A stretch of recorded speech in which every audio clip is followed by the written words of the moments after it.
No. Aunt Lena shook her head and said, Steward Stephen has always suspected that the Wade family may be the ones who secretly harmed your family. So he has kept these things from everyone in the Wade family. Charlie asked, Then why did he come to me suddenly some time ago? Aunt Lena replied, The master has sent someone to look for you for a long time, but he didn't found it. He thought you were missing. Last year, master planned to make a formal will to make arrangements for the inheritance of the Wade family's property. The butler did not want you to be excluded, so he told him about your whereabouts.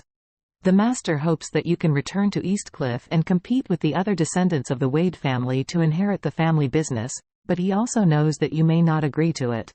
So he gave you $10 billion as a gift.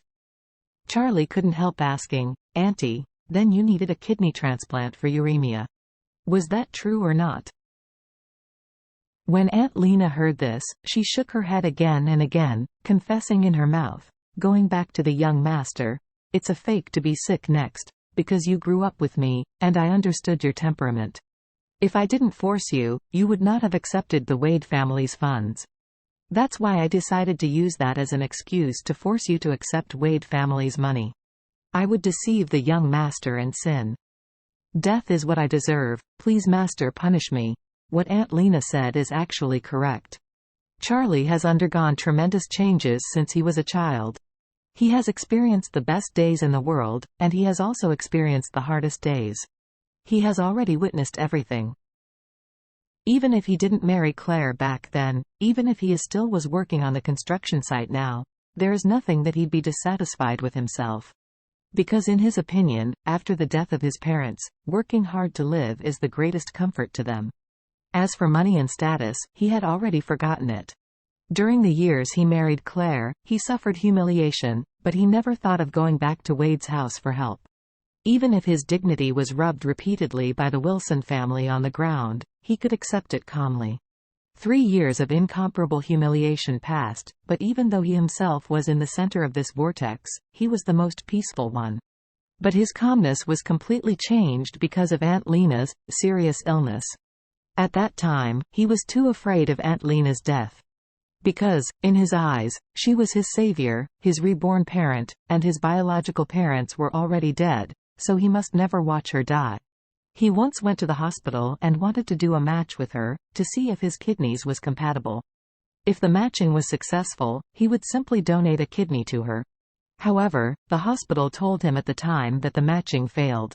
So, he could only do everything possible to get money to find the source of the kidney for her and perform a kidney transplant. Because of this, he mustered up the courage to borrow money from Mrs. Wilson during her birthday party. But unexpectedly, the old Mrs. Wilson not only rejected him mercilessly, but also took the entire Wilson family to ridicule him there. At that time, Charlie was frustrated. It was also at that time that Stephen suddenly appeared in front of him. The moment he saw him, his heart was very angry. Although he did not know that his parents were harmed by others, he always felt that the Wade family could not shirk the blame for his parents' death. And Stephen, as the housekeeper of the Wade family, can be said to be the one who made him hate the family. Therefore, when Stephen asked him to go home and inherit the family property, he refused. When Stephen gave him the Emgrand Group and gave him $10 billion, he also refused. However, when Stephen told him that Aunt Lena's illness still needed $2 million to save her life, he compromised. He knew that he had no other way to save Aunt Lena apart from accepting the Wade family's money. Therefore, he accepted the Emgrand Group and the $10 billion cash given by the family. Since then, Charlie's life trajectory has undergone a major reversal. However, he never thought that all of this was actually a bitter trick by Stephen and Aunt Lena. A battle forced him to accept Wade family's gift, or compensation, tricks. At this moment, he had been deceived and even betrayed in his heart. But the indignation in his heart was fleeting. Because he knew that Stephen and Aunt Lena did it for his own good. If it weren't for them to protect him as deliberately here, he might have died 10 years ago. In order to protect him, Stephen did not hesitate to replace the entire Orus Hill Welfare Institute with his subordinates. This is enough to show that he took a painstaking care to ensure the safety.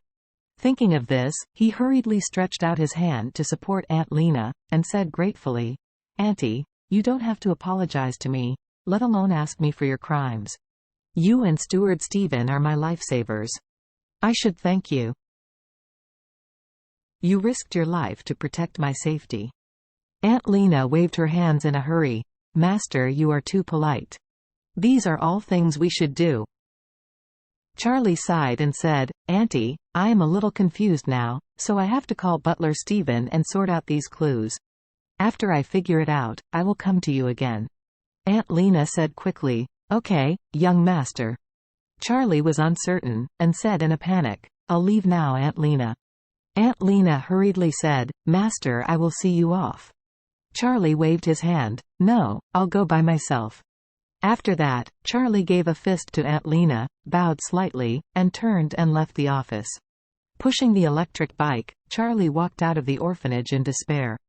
At this time, in the office of the dean on the 4th floor of the orphanage, behind a curtain gap, a middle-aged man in his 50s turned back and looked at the gray-haired old master sitting at the desk, and said respectfully, "Steward Stephen, master is gone."